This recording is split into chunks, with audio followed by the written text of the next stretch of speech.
Il dit mal, alors. Bon, Saïd, bon, le son numéro quel? D'accord, ok.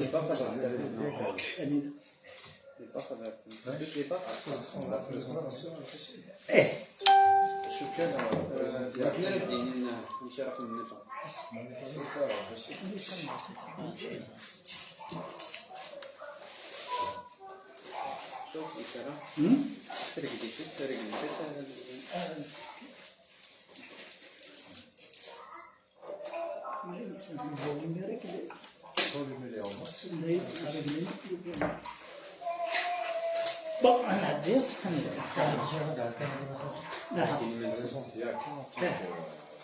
enseignant universitaire.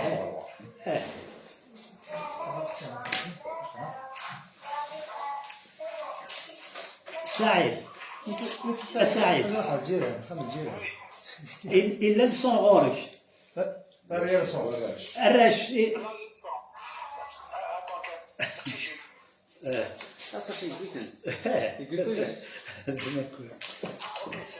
D'accord.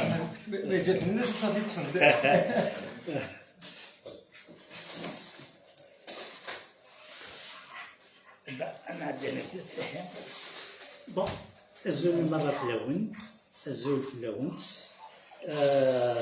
إلمن أسيتي نجمع أديري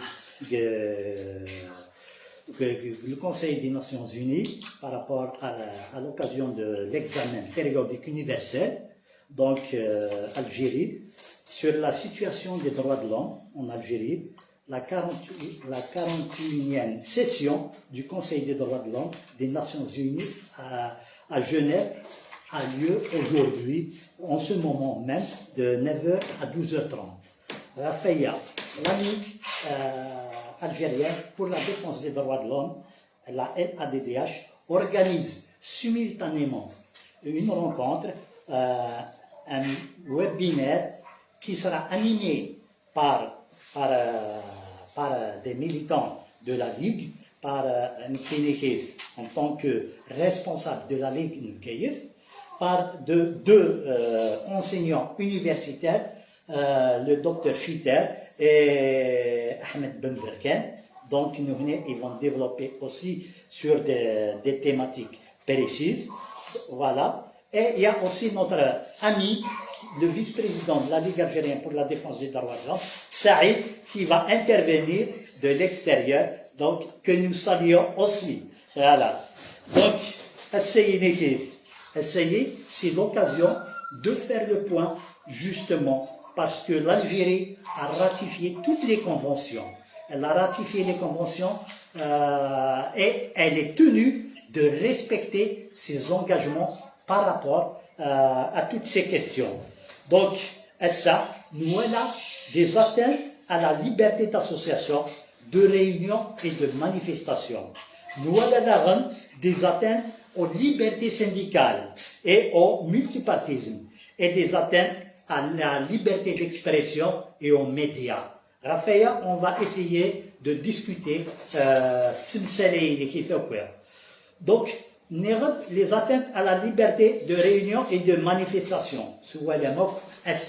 Les associations, les partis, يعر لقبيش قوانار يعر يوكن أتقنشو فهي كيف أدفو يسخدم وقها يوكن يونو دي تحري. Donc il y a les atteintes aussi à la liberté syndicale. Nous avons les syndicats, les syndicats autonomes, les syndicats autonomes. Nous avons ça, وغالب même Rafi Zerfani خدامين وزميرنا راه هضران. Nous voilà comment le CNAPES a été maté lors d'un rassemblement qu'il avait organisé Garveania. Nous voilà le SNAPAP, les militants du SNAPAP, ils sont de la justice justement pour des auditions. Donc nous voilà toutes ces atteintes il faut que les libertés syndicales soient respectées. Fouhrish Data, qui est le multipartisme, les atteintes au multipartisme. Le multipartisme, il est reconnu, mais dans la pratique, ça, et les partis politiques, justement, ont du mal à s'affirmer. Il y a eu beaucoup d'atteintes. Le RCD,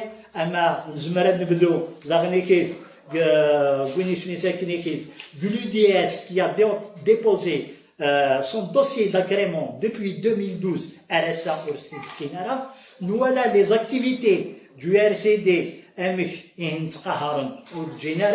voilà le PST qui est mis en veilleuse justement par rapport à son activisme. Nous voilà le MDS de Ftrigarras, donc les partis dits d'opposition, ils sont interdits aujourd'hui d'exercer pleinement, c'est-à-dire leur activité. Donc, on ne parle pas aujourd'hui des partis traditionnels où ils sont là que pour applaudir le système en place. Donc, ça, la liberté d'association est restreinte par un régime d'autorisation. Les associations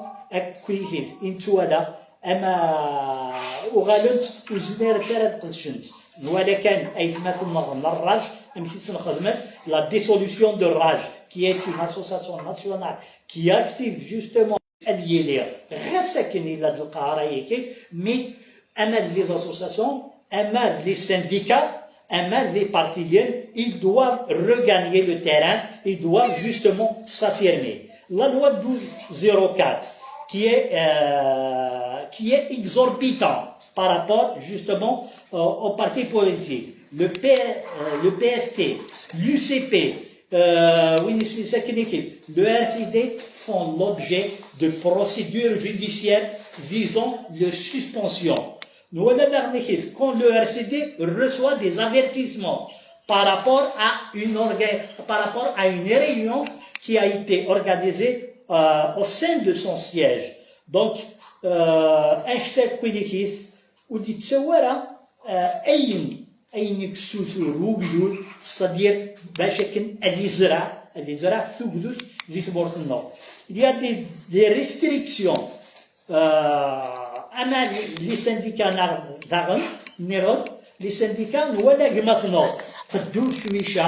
qui est un responsable de la Ligue Nouhra et qui est aussi syndicaliste. Voilà toutes les représailles qui se demandent justement dans l'exercice justement des syndicats en répression des agressions physiques, des mauvais traitements et des brutalités pendant les détentions. Etc.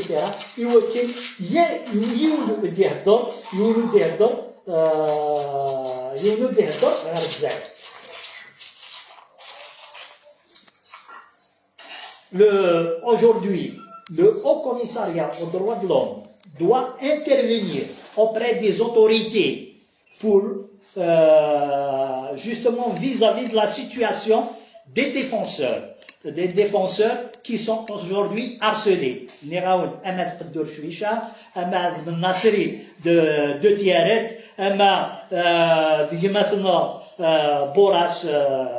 Boras, qui est del Baïd Koulish. Donc, oui, ce sont des défenseurs, et aujourd'hui, Boras, il se retrouve à faire de la Koulish.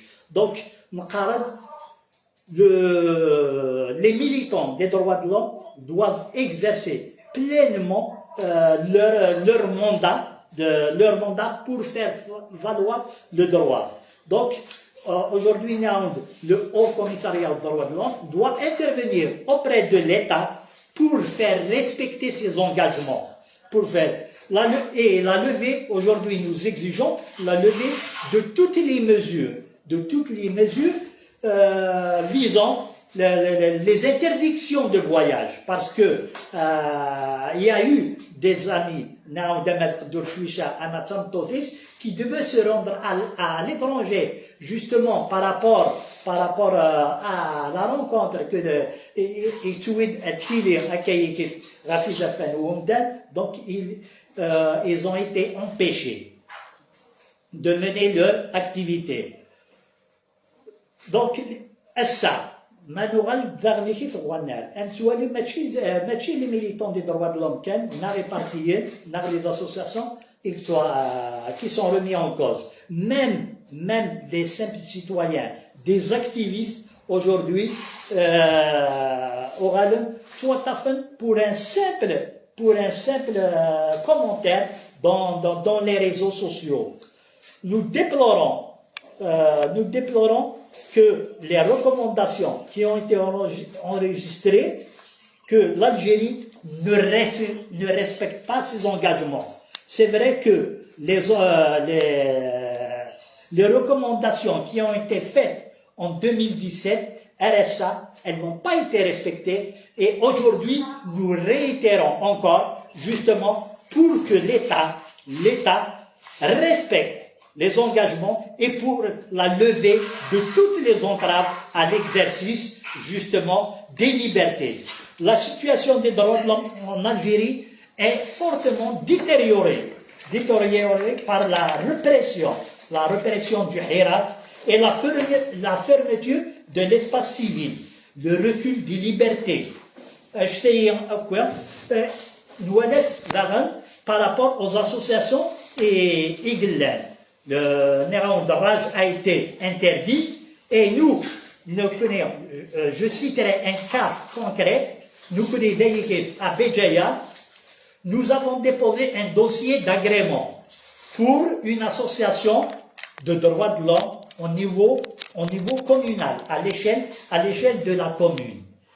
Nous avons été, à ce jour, depuis le 3 août que nous avons déposé ce dossier, et les textes prévoient 30 jours, justement, pour avoir un agrément.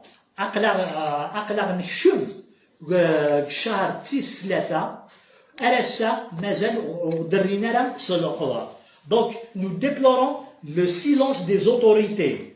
Et nous déplorons aussi le mutisme, justement, du PAPC. Et nous le mettons devant ses responsabilités. Parce qu'aujourd'hui, les délais sont dépassés et nous avons le droit d'exercer pleinement et tant que nous n'avons pas reçu un refus, tant on ne nous a pas notifié par un refus. Donc, ça, nous allons réagir face à ce blocage et face à cette injustice.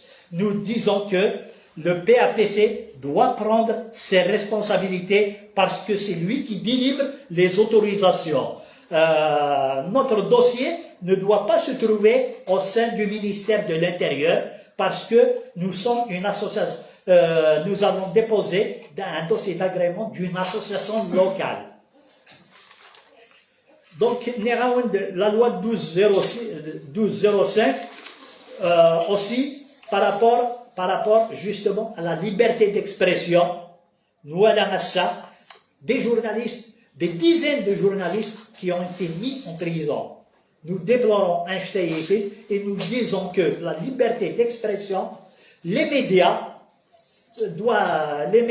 il a cadélé, et que cessent les pratiques de censure arbitraire de la presse. La presse doit exercer pleinement en toute indépendance. Nous avons un autre pilier qui est la justice. Et ça, il utilise la justice justement pour mater toute expression dans la rue et toute expression dans la rue. Donc la justice doit être une justice indépendante, une justice au service du droit, mais une justice téléphone qui répond justement à un pouvoir et à une administration téléphone exdunkan. جسمورنا أسا لو كان نقدر إزرفان لو كان باش نقدر إزرفان نقدر la liberté d'expression, les journalistes qui exercent leur métier, un cadre, la justice qui est une institution, et qui l'a les autres, justement, un rapport de force, non? Donc, la justice, le pouvoir exécutif, le pouvoir judiciaire, il exerce sa souveraineté. Donc, il a un cadre Einstein. Bon, donc nous disons qu'aujourd'hui, nous déplorons qu'à la veille justement de cette rencontre, il y a encore des gens qui sont arrêtés par rapport à leur opinion, qui sont arrêtés pour avoir exprimé une opinion, pour avoir participé à une action quelconque. Je citerai Béjaïa parce que je suis plus informé de la situation qui se passe dans notre wilaya que dans les autres régions. Mais nous disons que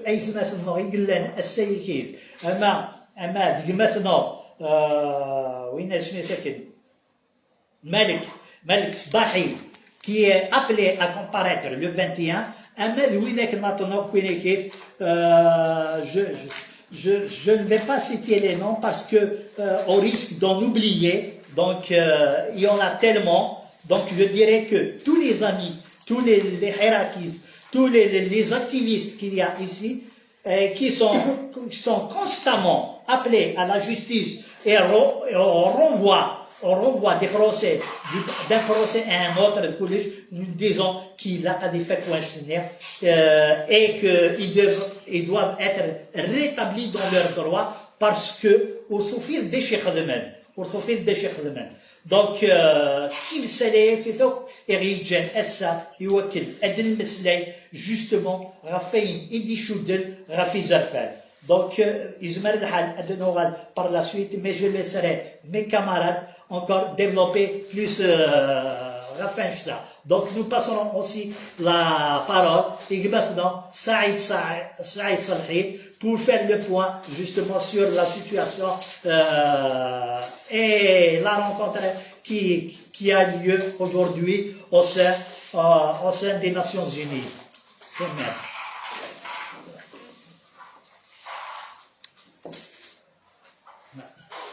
روح سعيد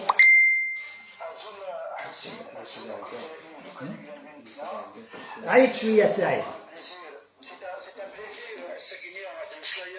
malheureusement il y a une situation صحيح سيفرا خطر النوم متسلفين كيراول كوخا منا سيدي داعش سكي malheureusement تسوى حتم كنيا المسلاي سيفرا et c'est déjà une réponse suffisante sur la situation des droits de l'homme et de manière générale. Tout d'abord, je salue l'initiative Noun, Benyadil Gaïs, Hussein, Chital, Ahmed Berkan, et tout cas, qui vient de avec beaucoup de risques, avec beaucoup de courage. Je salue vraiment votre courage, votre engagement. Je salue aussi la détermination et le travail aussi que font les journalistes.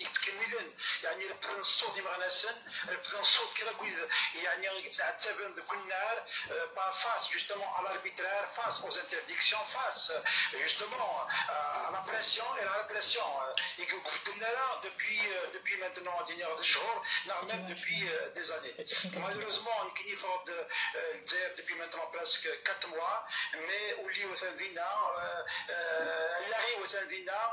je suis encore attaché au pays, je suis encore engagé, je suis de près ce qui se passe d'Ithmout et j'espère contribuer aussi de manière ou d'une autre justement à faire avancer les droits humains à partir de là.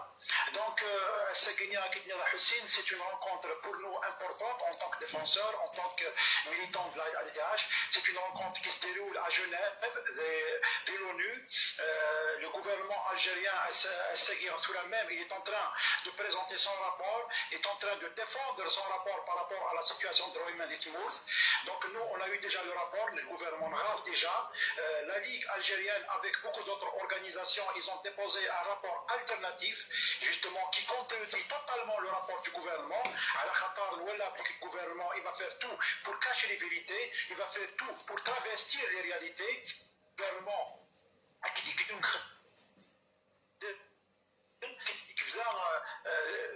les journalistes depuis le début, donc il va encore continuer justement à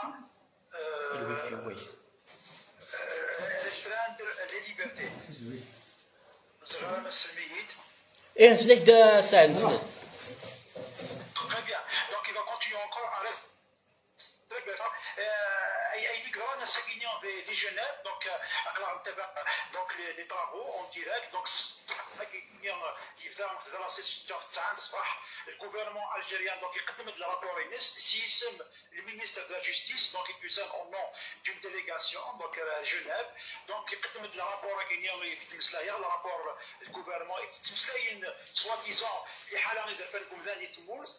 Après, donc, il dit donc Kanawal, donc le conseil guinéen a investissé le gouvernement, il y a des recommandations par rapport à la situation de droits humains. Donc, il y a près d'une cinquantaine de recommandations, donc les États membres, donc, il y a le gouvernement, il pose des questions sur les questions des droits humains. Certainement, ils ont eu l'occasion de voir et de lire un le rapport du gouvernement, un le rapport de la société civile, qui dit là, ADTH, SNAPAP, SOS disparu, Riposte internationale.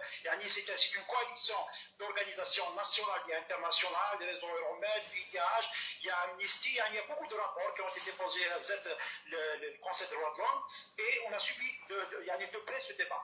Alors, ma première impression par rapport à ce débat, tout d'abord, je tiens d'abord à saluer les États qui ont posé des questions par rapport au gouvernement, qui ont interpellé le gouvernement sur les cas de violation des droits humains des morts militaires.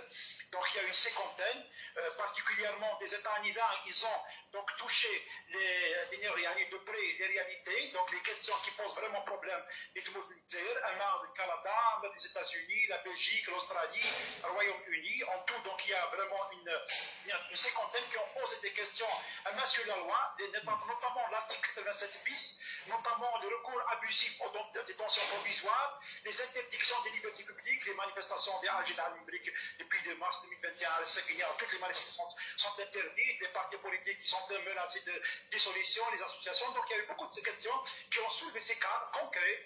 Donc la répression des défenseurs des droits humains, la répression des journalistes, le recours à les détenus d'opinion, donc beaucoup de questions ont été posées. Alors, Nsles et la réponse du gouvernement. Si le ministre de la Justice, donc le gouvernement, il a répondu à des réponses guinéennes, le ministre de la Justice, donc il répondit, alors,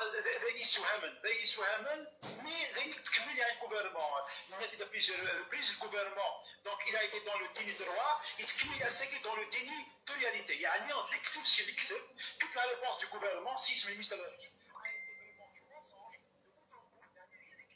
Le gouvernement refuse d'admettre les réalités, il refuse, il y a un joueur du cas, il ne publique, donc il y a une publique où là, il est une opinion du Zaïre, il n'y a pas eu d'arrestation, l'Amérique soit parce que, pas en tant que journaliste, pas en tant que défenseur, mais soit dans le cadre de droit commun. C'est comme si c'était en Ukraine, كان الخسران يخدمن مسألة القانون الإرهاب 87 بيسينات بليك على القانون يعني il est conforme au standard international. مسألة la justice, à chaque fois qu'il parle, la justice elle est indépendante. D'ailleurs, même par rapport à l'article 87 bis, il est de toute façon, تعدين devant la justice, تعدين devant la justice, et la justice elle est indépendante, mais il est يعني خسر القانون, la justice elle تسرح. Eh bien, ça démontre vraiment la conception et la vision des droits humains et des libertés chez le gouvernement, si c'est le ministère de la Justice. Plusieurs fois, le ministère de la Justice, le gouvernement de manière générale, il a banalisé la liberté des gens au point où, pour lui, c'est normal, il soit triou, il يحبس الحبس, يقيم 17 شهر الدفاع براءة. لاني كذاني اغنية رمزي دردر لاني كذاني يعني بالهادي السوري لاني كذاني beaucoup de militants soit comme ça qui comme 17 ans en détention 17 mois en détention provisoire sont acquittés et pour nous c'est normal يعني c'est normal الصديوات كذا الحبس ما كان والو شغل يعني الغصن قصر c'est vraiment يعني c'est ce qui démontre la nature réelle du pouvoir. C'est un pouvoir autoritaire, c'est un pouvoir dictatorial, c'est un pouvoir qui se base sur l'arbitraire et pour lui il ne se bouscule même pas يعني même pas devant يعني cette réalité de trouver tant de militants qui sont poursuivis auprès de la justice. Erdogan يقارن بكافة الجورناليست Erdogan Ihsan Qadi il a été poursuivi devant la justice, il a été devant Kshra, il a été poursuivi pour le terrorisme, pour des écrits qu'il a fait, même un prix qu'il a décerné en tant que journal, en tant que journaliste. Donc, pour nous, cet examen, on l'espère bien, on est en train de suivre à l'instant même, il y a des questions qui sont posées par les Pays-Bas à l'instant même. Donc, on espère bien que les recommandations les États membres du Conseil des droits de l'homme et les gouvernements, d'abord, le gouvernement il a reçu déjà des recommandations en 2017, il a déjà un examen en 2017. Il y a eu près de soixantaine de recommandations qui parlent notamment, il y a beaucoup de lois, il a changé de loi, il a le gouvernement, dans son rapport, il n'a pas répondu aux recommandations, il n'a pas répondu à la réalité, il dit qu'il n'a même pas fait Hirak, il dit qu'il n'a même pas fait Mahfaz Marraï, il dit qu'il n'a même pas fait partie de Gahfez, Frage et Gahfez, les associations, les interdictions des réunions de Alger, il y a toute la répression, il dit qu'il n'a pas fait le Qouanen, يعني mensonge sur mensonge. Donc on espère que cette fois-ci, les recommandations qui ont été faites par les États membres du Conseil, ils vont être entendus et respectés. Et nous souhaitons aussi à travers cet examen, parce que bon, nous on ne fait pas seulement des rapports, on a fait un rapport alternatif, mais bien sûr on va suivre les recommandations qui vont être faites par le Conseil des droits de l'homme pour que le gouvernement justement réponde à ses engagements. Mais pas seulement ça, il ne faut pas se leurrer que le Conseil des droits de l'homme, le travail, il se fait aussi sur le terrain. C'est pour ça qu'aujourd'hui, je salue vraiment votre courage à vous. Vous bravez l'interdit à chaque instant au risque, et il risque, malheureusement, aujourd'hui, il n'épargne personne. Les arrestations, tombent sur tout le monde.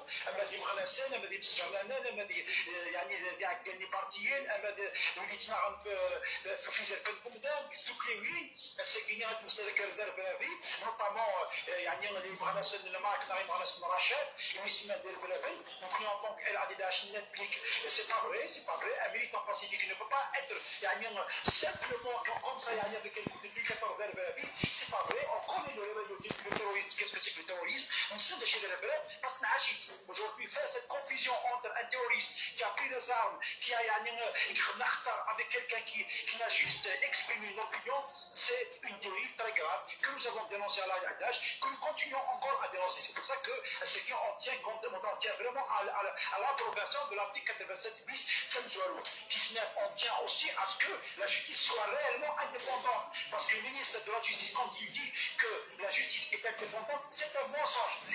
La justice algérienne n'est pas indépendante. Les juges ne sont pas indépendants. Les juges, les juges indépendants qui ont essayé de défendre justement la justice indépendante, aujourd'hui ils ont payé cher, notamment Messour qui a été donc un juge qui a défendu et qui a créé le club des magistrats libres à Seguinien, il a été radié de la justice. À Seguinien, il est en train d'être persécuté. Donc aujourd'hui, on connaît bien la justice, non, c'est maintenant, ça qui fonctionne style niveau, fonctionne civil, il y a des justices d'exception, même à des cas d'enlèvement, ce qui s'est passé pour Boazidina, ils ont pris 19 jours, ils viennent là, puis alors que même face à ni son avocat n'a été aujourd'hui, il continue encore de faire cette politique de délit, il fait tout pour rester l'égalité, il fait tout encore pour faire les politiques les amis sont à Séville, il y a les défenseurs, il y a des journalistes, il y a des avocats,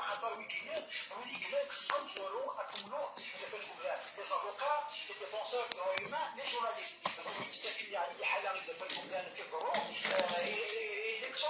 l'exemple, زكي حناش qui l'a payé de sa liberté, c'est qui nous a et encore convoqué pour une autre comparution, زكي حناش c'est un défenseur, زكي حناش c'est juste à décrire la réalité des droits humains du peuple militaire.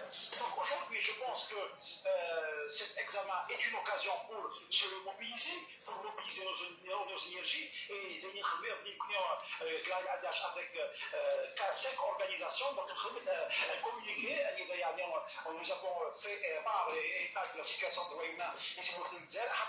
À la base du gouvernement, il va faire tout pour cacher les vérités, il va faire tout pour dire voilà, les Roms étaient sur Arbel, donc nous avons tenu à ce qu'on fasse ces déclarations pour dire les réalités, pour dire la vérité du peuple militaire face à l'opinion internationale, face au Conseil des droits humains, face justement à tous les mécanismes des droits humains. Nous avons fait tout un travail de plaidoyer pendant 2 mois, donc les États membres le gouvernement, nous avons rencontré les ambassadeurs, les États membres, nous avons fait tout un travail de plaidoyer à Medina auprès du Conseil des droits humains, de Bruxelles, de Genève. Donc il y a beaucoup de travail qui a été fait pour sensibiliser les États membres pour qu'ils interpellent le gouvernement justement à ce qu'il respecte les droits humains, à ce qu'il arrête la répression, à ce qu'il lève toutes les restrictions justement sur l'exercice des libertés et le verrouillage du champ médiatique, champ politique, champ démocratique. Donc aujourd'hui, nous félicitons qu'il y a des États qui ont répondu, ils ont posé des questions dans le sens sanitaire et l'Union notamment. Il y a des questions de l'échange de la passe, l'article 7 bis, la question des études d'opinion, la question du recours abusif à la détention provisoire, la question de l'indépendance de la justice, la question des féminicides et de l'égalité hommes-femmes de manière générale. Il y a eu des questions et des soutiennent les interdictions des libertés publiques et des libertés fondamentales, le droit d'association, le droit de réunion, le droit de manifestation publique, le droit d'organisation, toutes les menaces qui ciblent les partis politiques, notamment de l'opposition et particulièrement des partis du PAT. Et bien sûr les associations qui militent la Ligue. Nous avons suivi les cas des défenseurs des droits humains avec des noms concrets. مثلا حسن بوراس أسد الحبس، مثلا حميد عكورة أسد الحبس، مثلا جمال بختاوي أسد الحبس. D'autres militants de la Ligue, ils ont été poursuivis et condamnés pour des faits très lourds, notamment Ahmed Nansari, notamment maintenant Digital Abdel Déjà, Ahmed Hamoud Falah, Ahmed Fouad Hassan, Ahmed Malik Sbahi qui va passer la semaine prochaine devant le tribunal. Donc, et beaucoup d'autres qui sont à Ouahan, Abdel Chouicha, Jamil Aloukil, Saïd Boutour, il y a des militants de la Al-Adash qui sont ciblés parce qu'ils sont de la Al-Adash, parce qu'ils font un travail, parce qu'ils font écho de la situation des violations de l'OMS et de l'Oufnizaïen.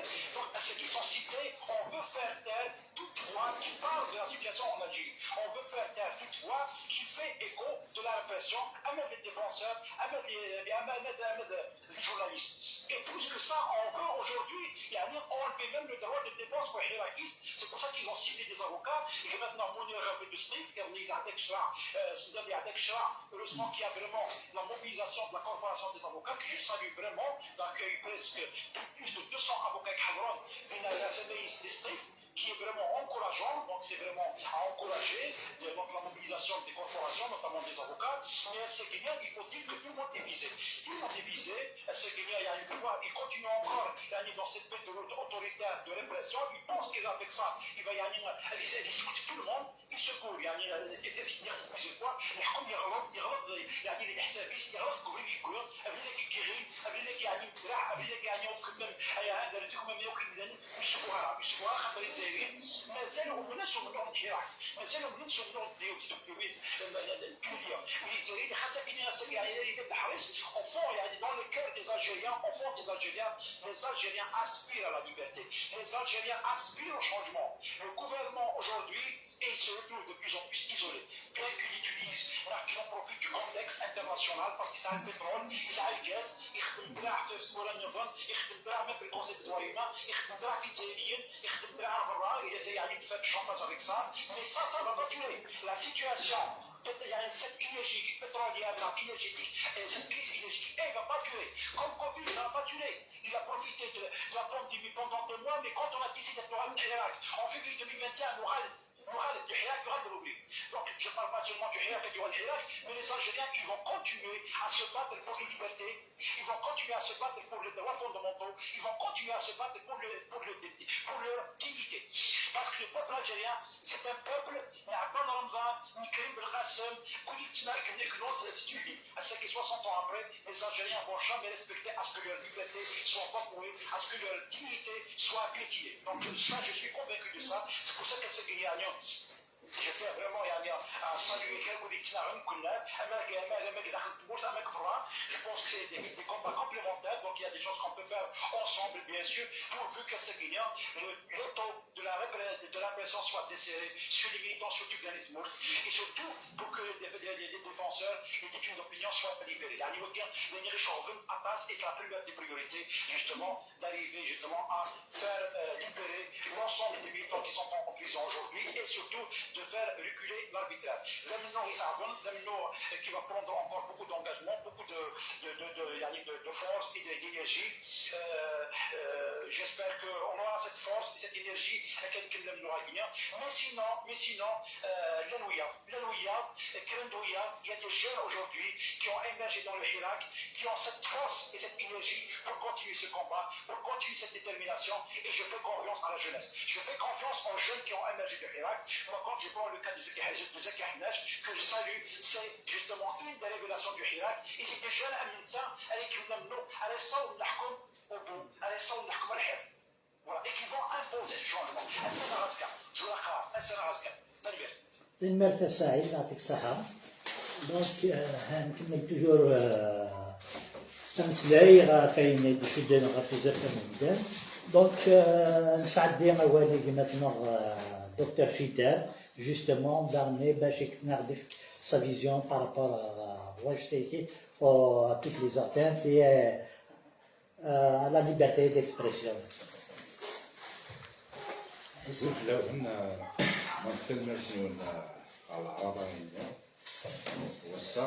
une occasion pour nous, en tant qu'experts en matière des droits de l'homme.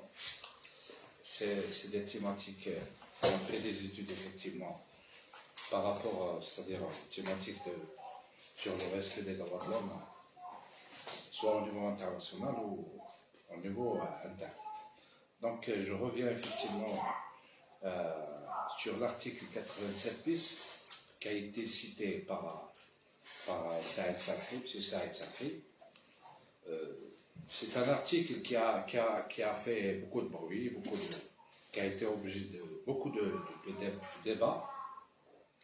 L'article 87 bis, donc avant sa modification, donc a été déjà objet d'observation soulignée par le Comité des droits de l'homme des Nations Unies, créé par le Pacte international des droits de l'homme, des droits civils et politiques. Donc ces observations ont été soulignées effectivement lors du 4e rapport périodique de l'Algérie en 2018. Pire encore, que cet article a été donc modifié en 2021, c'est-à-dire après 2018, par l'ordonnance numéro 2108 du 9 juin 2021. Les dispositions contenues dans cet article 87 bis, c'est des dispositions qui sont contraires aux normes inscrites dans le pacte international relatif aux droits civils et politiques. Nous, c'est-à-dire, il est de notre devoir, en tant qu'expert en matière de droits de l'homme, effectivement de revenir plus précisément sur la définition du crime de terrorisme selon cet article 87 bis. On a remarqué que la définition introduite dans cet article 87 bis, c'est une définition très large, une définition que je qualifie, c'est une définition imprécise.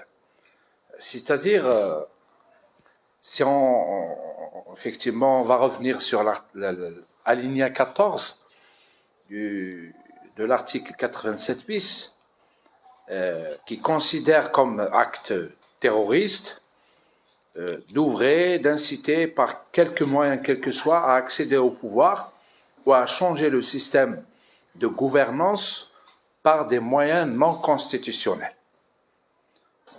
On a remarqué à travers cette définition que le législateur il a utilisé le terme moyen non constitutionnel, c'est-à-dire quiconque essaye c'est-à-dire de s'exprimer, d'exercer sa liberté d'expression pour critiquer, c'est-à-dire le gouvernement, on considère tel acte comme des moyens non constitutionnels. Parce que lorsqu'on parle sur les moyens constitutionnels pour accéder au pouvoir, ou pour changer le système c'est-à-dire de gouvernance, on n'a que des élections. C'est-à-dire il faut passer par des élections. En dehors des élections, on n'ouvre pas droit, effectivement, de critiquer le gouvernement, parce qu'on risque de considérer ça comme une tentative de changer le système de gouvernance par des moyens non constitutionnels.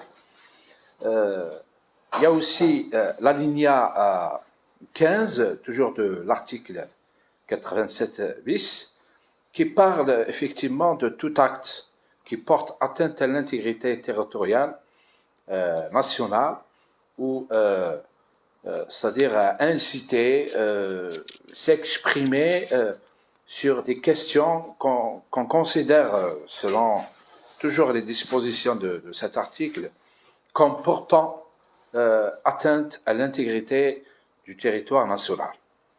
On a vu, c'est-à-dire à travers cet article 87 bis, surtout alinéa 14 et alinéa 15, que cet article, c'est un article qui n'est pas conforme,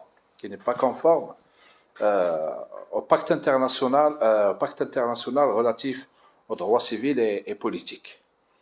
Je crois que la Ligue algérienne de la défense des droits de l'homme et l'ensemble des associations aujourd'hui, ils doivent effectivement soumettre ces observations à travers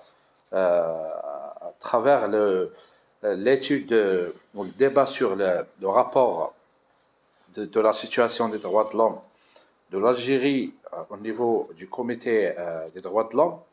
Je crois qu'il est important de parler effectivement sur la définition large du crime de terrorisme dans l'article 87 bis, qui constitue une menace pour l'exercice des libertés des citoyens algériens. On a remarqué, même à travers la pratique, qu'il y a il y a des poursuites contre des militants des droits de l'homme. À base de cet article 87 bis, effectivement,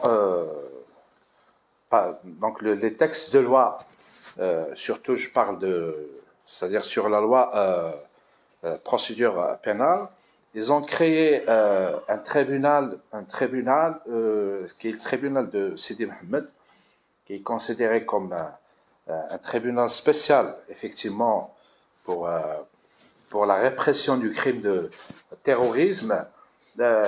Ce tribunal reconnaît donc aux instances, soit au parquet, soit aux instances de l'instruction, un pouvoir sur le territoire national. Ce pouvoir, effectivement, de mener des enquêtes, de faire des poursuites contre des personnes, et parfois même, il leur donne même le droit, effectivement, d'emprisonner provisoirement des personnes qui peuvent être, c'est-à-dire qui sont en train d'exercer leur liberté d'expression, et ils risquent un emprisonnement de 4 mois, pour une période de 4 mois, renouvelable jusqu'à 5 fois. C'est-à-dire, on peut rester jusqu'à 20 mois dans une prison pour comparaître devant le tribunal de Sidi Mohamed à base de l'article 87 bis. On a remarqué que beaucoup de militants ont été libérés récemment, après 17-18 mois d'emprisonnement provisoire. Donc, ils ont eu l'acquittement devant le tribunal de Sidi Mohamed. Il est très important de souligner, effectivement, toujours dans le cadre de l'article 87 bis, que la modification de 2021, donc l'article, elle a créé une commission nationale. Cette commission qui établit une liste de personnes, identités qu'il qualifie de terroristes. Cette commission qui a été installée récemment, elle a commencé à travailler, on a remarqué à travers sa composition que, c'est-à-dire le pouvoir exécutif, le gouvernement, pratiquement tous les ministères, ils sont membres de cette commission.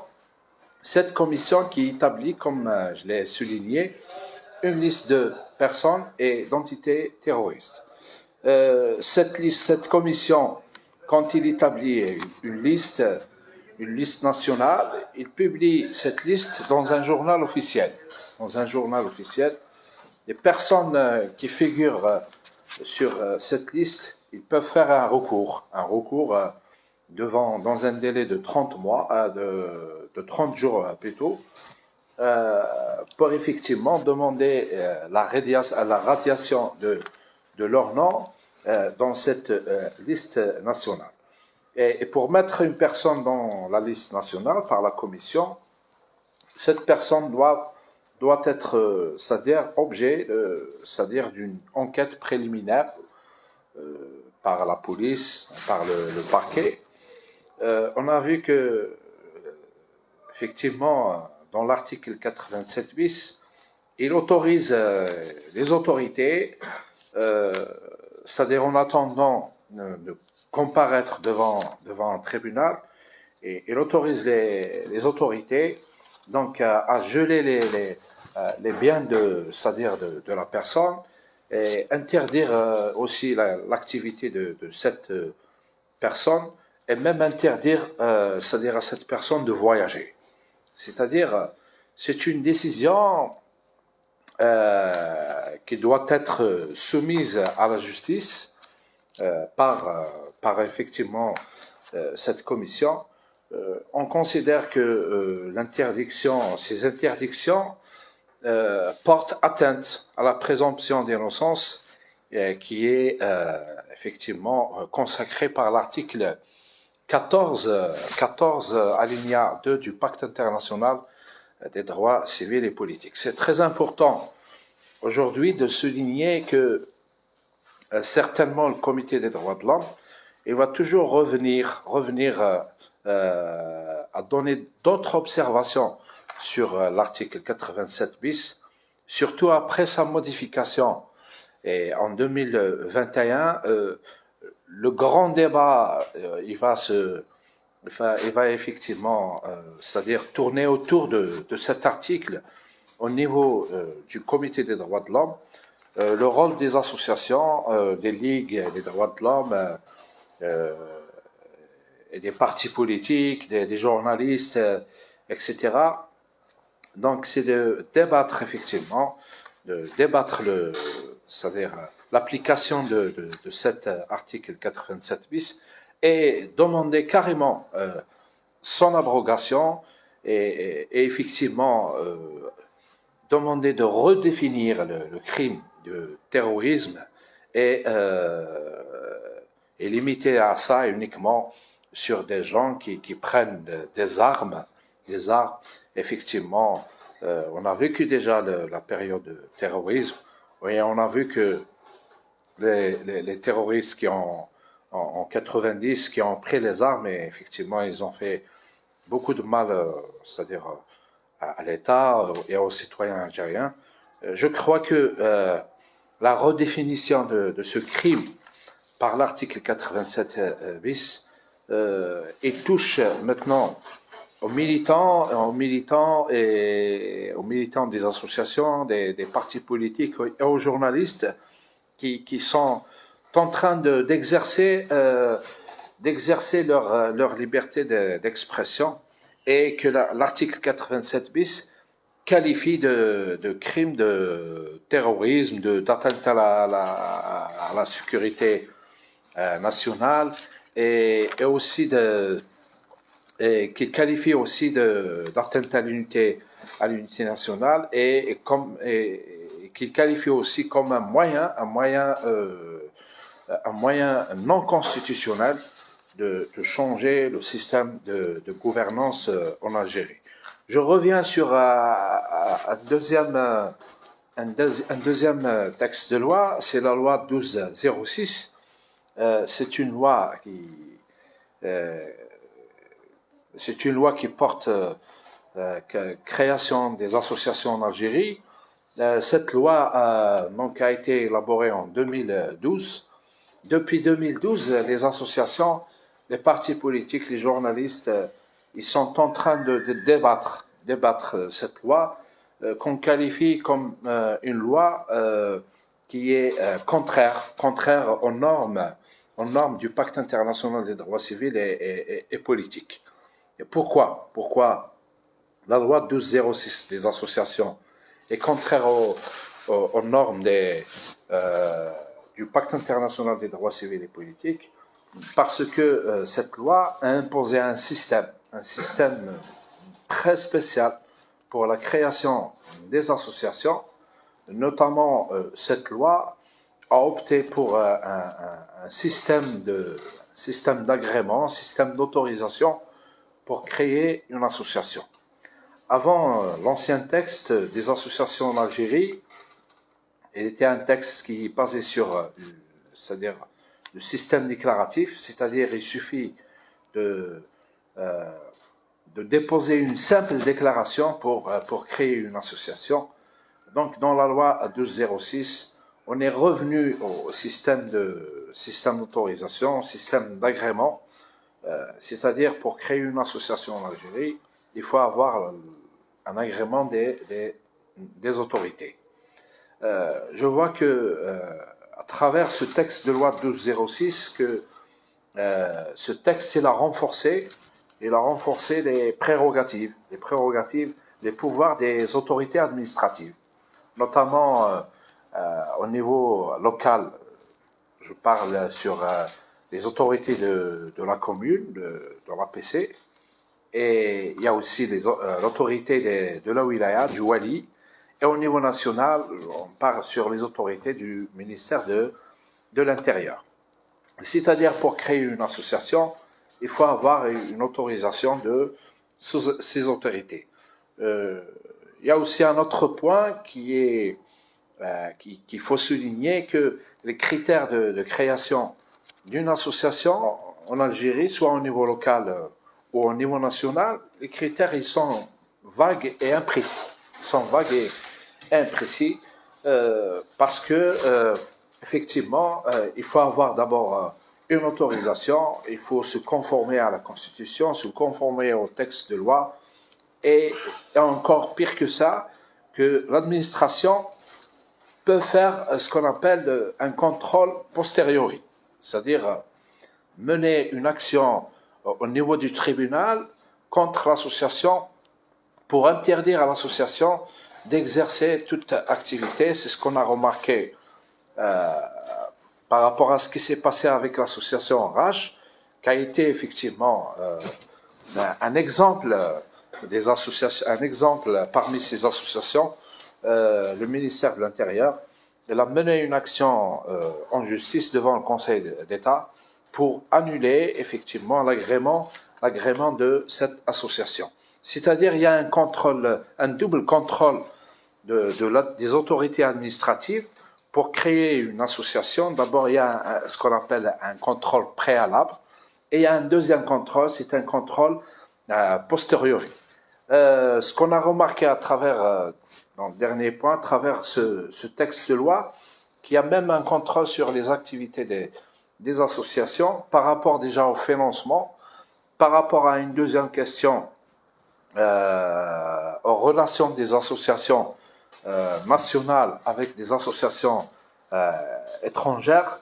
Il y a aussi un problème dans l'article 46 de cette loi 1206 qui parle que toute association qui vise à fragiliser, des termes qu'on ne comprend pas, fragiliser l'État, ternir l'image de l'Algérie sur le plan international. Et cet article 46 donc énonce des peines contre toute association, toute personne qui utilise ces associations pour fragiliser effectivement l'État et ternir l'image de l'Algérie au niveau international. Je considère ça comme une atteinte à la liberté d'association du citoyen algérien, qui est une liberté garantie par même la nouvelle constitution de 2020 et qui est garantie aussi par le pacte international des droits civils et politiques. Et je vous remercie. Merci, Ahmed Chiter. Donc, bien, ça, c'est vrai que l'article 87 bis nécessite justement des clarifications parce que ça, beaucoup de militants ont été interpellés, ont été emprisonnés.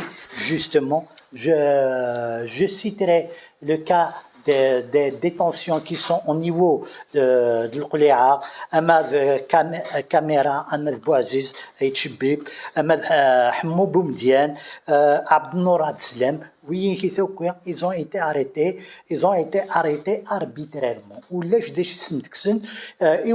pour les classer comme étant une entité terroriste. Nous avons Béchar Lhlou, qui est un militant, justement, qui a 71 ans, et ça, il se retrouve en prison depuis plus de 14 mois au niveau de l'Qli'a. Donc, nous disons qu'il faudrait que cesse un Chtayineki. Nous avons des enseignants, Amarazik Zouaoui, qui a été un collègue. Nous avons travaillé ensemble et aujourd'hui, il se retrouve en prison à Fendarn. Ça fait 14 mois qu'il est à l'Qli'a. Et il y a beaucoup de cas à Kayinekid. Donc, nous allons continuer, Ken, et nous allons donner la parole à notre camarade Ahmed Ben Berkan, qui est aussi un enseignant au sein de l'université Nousgaïf et qui est très actif, justement, à l'université. Voilà, donc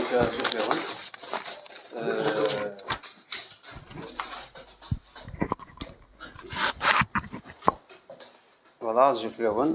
On remercie les militants de la Ligue d'avoir procédé à cette initiative, donc notamment en ce moment.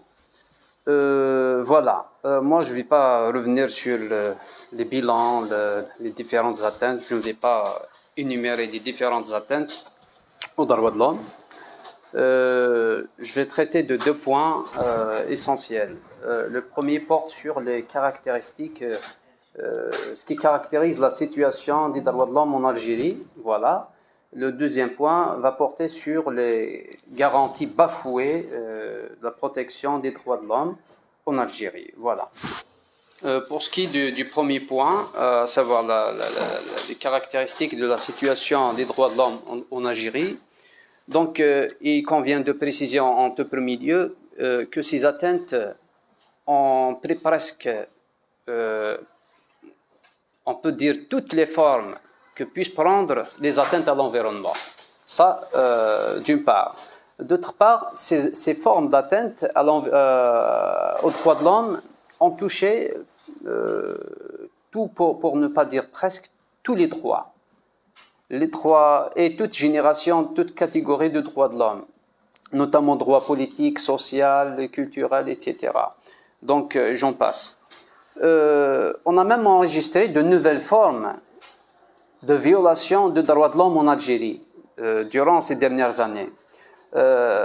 traditionnellement, les atteintes aux droits de l'homme se manifestent généralement par des agissements des services de police, voilà, répression, etc., par des décisions administratives portant interdiction, comme celle que vous venez de nous citer, par de dissolution de partis politiques, etc. Elles peuvent porter aussi la forme d'une décision de justice arbitraire, condamnant arbitrairement des militants pour opinion, mais on a enregistré la montée en puissance d'une nouvelle forme d'atteinte aux droits de l'homme, à savoir l'atteinte en vertu d'un texte législatif. Et l'exemple le plus significatif de cette forme d'atteinte nous est fourni par l'article 87 bis, les nouveaux amendements du code pénal que vient de développer notre camarade Schitter et Saïd. Voilà. En cela, les droits de l'homme, ce n'est pas les droits de l'homme en eux-mêmes, je parle là du qualificatif. On est passé du délit d'opinion, on a l'habitude de parler de délit d'opinion, les juridictions ont pris l'habitude de condamner pour délit d'opinion, mais là, cette notion, je ne dis pas qu'elle est abandonnée, à cette notion de délit d'opinion s'ajoute celle de crime d'opinion, selon le même article. C'est une nouveauté en la matière, contrairement à ce qu'ils soulignent dans le rapport en réponse aux instances internationales. Ils disent que dans le même rapport sur la base duquel sera examiné aujourd'hui le cas algérien, il est précisé que l'Algérie a des nouveautés en matière des droits de l'homme, et parmi ces nouveautés-là, il souligne les amendements afin de garantir la conformité des lois à la Constitution. Voilà. Par conséquent, les atteintes aux droits de l'homme sont passées de la brèche démocratique des années 90 à la restriction des droits et libertés durant le règne de Bouteflika, à la remise en cause et au déni des droits de l'homme en état actuel. Bon, si je dis restriction durant le règne de Bouteflika, ce n'est pas des fleurs qu'on leur jette, mais l'opposition, durant les mandats de Bouteflika, arrive, malgré la répression, à s'exprimer. Voilà. Mais ce qui n'est pas le cas aujourd'hui. Voilà. Autre chose, une autre très caractéristique de la situation des droits de l'homme en Algérie, c'est que ces atteintes, contrairement à ce qui est le cas des régimes précédents, des autres figures de système, c'est que ces atteintes sont portées dans un silence total des médias, à l'exception de certains médias que, voilà, je cite BRTV, le Maghrébien, le Hougra, qui fait un très bon travail aussi. Il y a la radio FM, Radio M, voilà.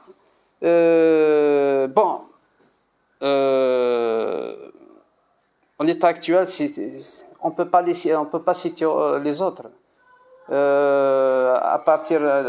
Depuis la dissolution, la fermeture de Liberté, on n'a pas vu de presse écrite. Et la presse écrite, même lors de sa journée nationale, plutôt que de souligner les atteintes, de rappeler, etc., elle a rapporté texto le discours de Tebboune. Je parle de la presse qui a l'habitude de formuler des intitulés évocateurs quand même. Aujourd'hui, presque tous les intitulés que formulaient le Chourouk et Nahar à l'époque de Bouteflika sont traduits par la presse actuelle francophone. Voilà. Et malgré ce silence-là, même des instances de société civile qu'ils ont créées eux-mêmes et qu'ils ont citées dans le rapport, ils disent que le rapport a été établi après consultation des partis, des membres de la société civile, etc. Malgré cette coalition, cette complicité de ces partis et de la presse, Donc les droits de l'homme, tout cela n'a pas pu dissimuler la situation, la véritable situation des droits de l'homme. Pourquoi? Parce que la situation des droits de l'homme dépasse aujourd'hui les bilans, dépasse les chiffres. Et c'est tout le monde qui en parle. Voilà. Ça relève même du quotidien et du vécu du citoyen. Donc on ne peut pas ne pas en parler, on ne peut pas les dissimuler. Ceci pour ce qui est de quelques traits caractéristiques de la situation des droits de l'homme. Il y en a bien évidemment d'autres. Faute de temps, on ne peut pas s'étaler sur tout. Le deuxième axe va porter sur les garanties des droits de l'homme, les garanties du respect des droits de l'homme. Les atteintes aux droits de l'homme sont présumées presque dans tous les pays, mais à des degrés différents. Raison pour laquelle les États prévoient un certain nombre de garanties pour y remédier, pour prévenir d'éventuelles atteintes. Parmi ces garanties, nous avons les garanties constitutionnelles, d'une part, et les garanties institutionnelles. Et là, je parle des garanties juridictionnelles, et je parle plus précisément du possible recours aux juridictions pour protéger les citoyens contre l'atteinte aux droits de l'homme. Pour ce qui est de la garantie constitutionnelle, la Constitution, généralement, pour mieux garantir le respect des droits de l'homme, elle consacre l'essentiel des droits de l'homme, un certain nombre, voilà, pour qu'aucune loi inférieure à la Constitution ne vienne prévoir des dispositions restreignant ou remettant en cause les droits et les libertés. C'est le cas d'ailleurs en Algérie. On voit que la Constitution, elle prévoit un certain nombre de droits, presque tous les droits fondamentaux. C'est ce qu'ils ont souligné dans le rapport à l'occasion de l'examen, du 4e examen du cas algérien. Donc, qu'est-ce qu'il précise? Il précise que tous les droits presque sont prévus dans la Constitution. Mais, pour ce qui est du cas algérien, le 31, je pense au mois de décembre, ils ont publié une constitution consacrant ces droits, droits d'opinion, etc. 6 mois plus tard, ils ne promulguent, ils ne publient une loi remettant en cause carrément et diamétralement opposée aux dispositions constitutionnelles, notamment celles liées aux libertés. Donc celle que vient d'évoquer Schitter, une loi, l'amendement du code pénal, notamment avec les modifications de l'article 87 et l'introduction des deux 87 bis 13 et 14. Voilà. Et il semble que la Cour constitutionnelle en l'état actuel n'intervient pour se prononcer sur le caractère anticonstitutionnel de cette loi. Voilà. Et ce, en dépit aussi de la diversité des modalités de saisine et de la diversité des parties habilitées à saisir ces instances-là.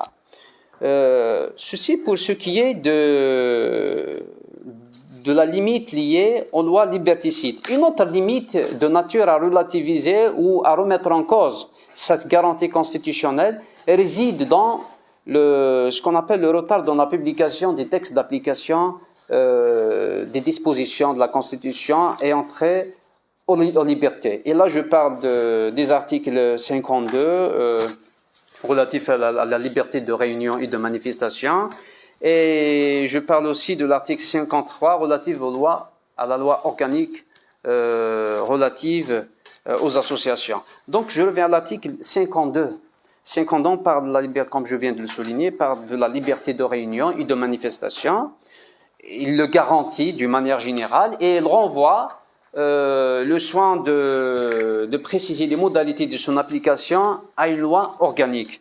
Aujourd'hui, on est le 11 novembre, soit presque 2 ans après la promulgation de la publication de cette Constitution. La loi organique auquel renvoie cet article n'a pas encore vu le jour. Voilà. Et là, se pose la question de savoir, donc on a un droit, le droit de réunion et de manifestation, on a un texte d'application, donc est-ce qu'on a le droit de manifester, de se réunir? La réponse, donc il ne faut pas oublier, on va faire une lecture combinée rapidement.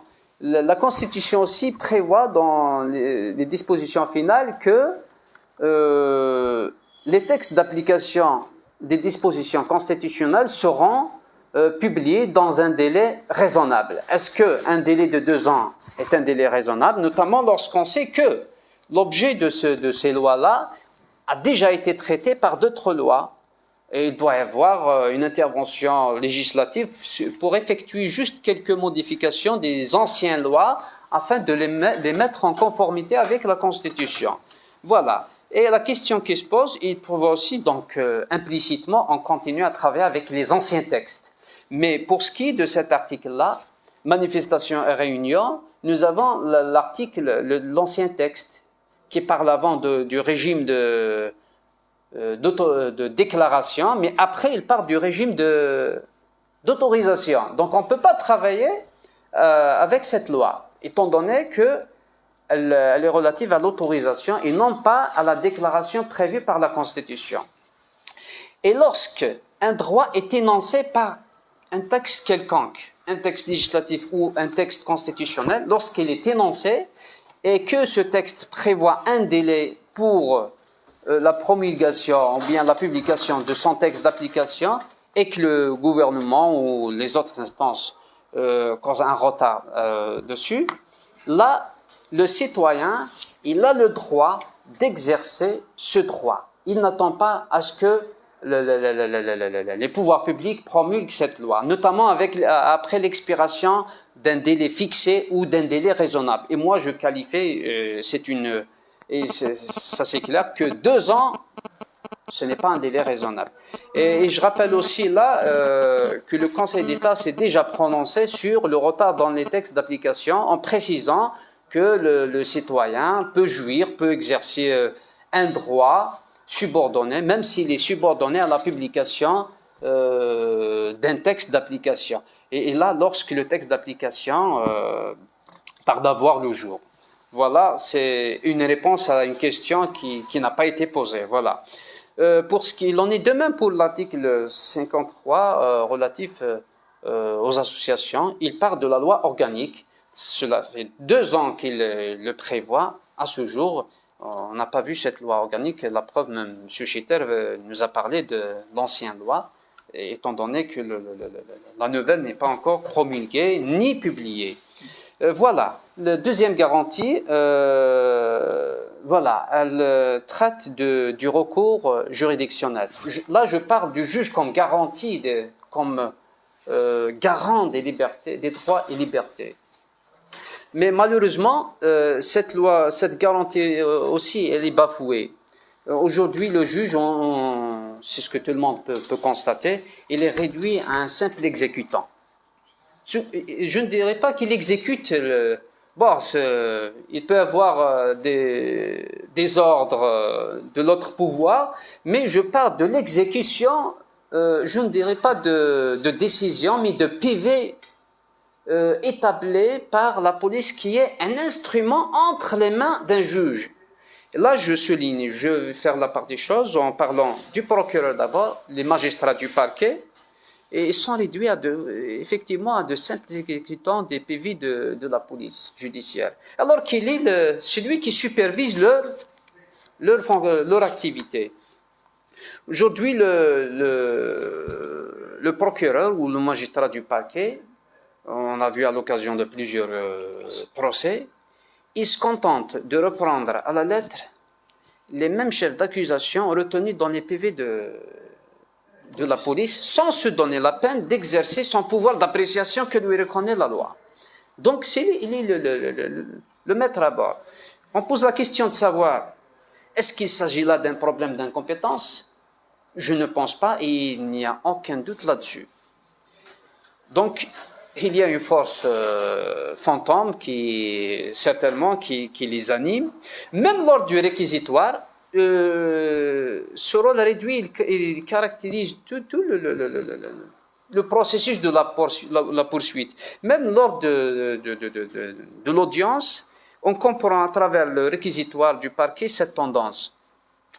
Lors des plaidoiries, lors du jugement, lors du procès, le magistrat du parquet, plutôt que de mettre en avant les preuves établissant relative à la culpabilité, il met en avant les preuves culpabilisant, plaidant pour la culpabilité, il se contente de réciter les dispositions du texte et de requérir systématiquement la sanction à encourir. Même les appels, ils se font d'une manière systématique. Alors, le procureur, il est l'expert en la matière, donc, certes, il est du côté de la victime, mais il doit faire son exposé en connaissance de cause en se référant à des arguments, à des preuves, et non pas à des textes. Il se réfère aux textes plutôt qu'aux preuves. Voilà. On a même entendu un procureur dire que lorsqu'on lui a reproché le recours systématique à la poursuite, il le dit clairement et devant tout le monde que le pouvoir de poursuivre, c'est un droit parmi tant d'autres des droits de l'homme. Voilà, ce qui est bizarre. Il a la certitude, il a l'opportunité de poursuivre. Voilà.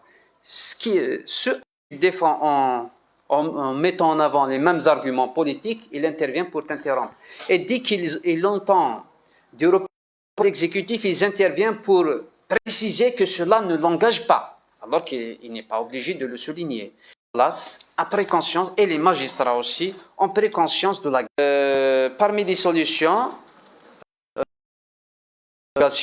ils allongent les délais de traitement du dossier. Deuxièmement, ils procèdent à la requalification à des peines dont le montant correspond à cette disposition des pesticides. Et sur ce, je conclus et je vous remercie. Merci. Ahmed, donc justement dans notre pays.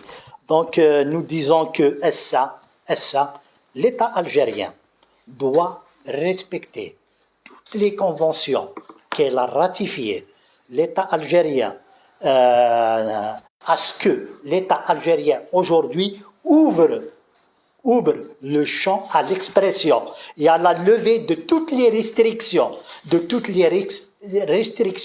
à l'exercice des libertés et des droits fondamentaux. Donc, nous allons, en tant que Ligue algérienne pour la défense des droits de l'homme, nous allons, dans quelques jours, organiser notre 11e forum, le forum des droits de l'homme, ici à Béjaïa. Et nous espérons qu'il n'y aurait pas d'entrave,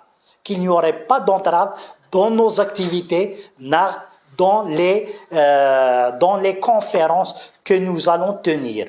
La journée du 10, cette année, nous allons la célébrer publiquement, c'est-à-dire soit au niveau du TRB, au niveau de la Maison de la Culture. Nous allons introduire les demandes d'autorisation et j'espère que la journée des droits de l'homme ne sera pas interdite comme les années précédentes.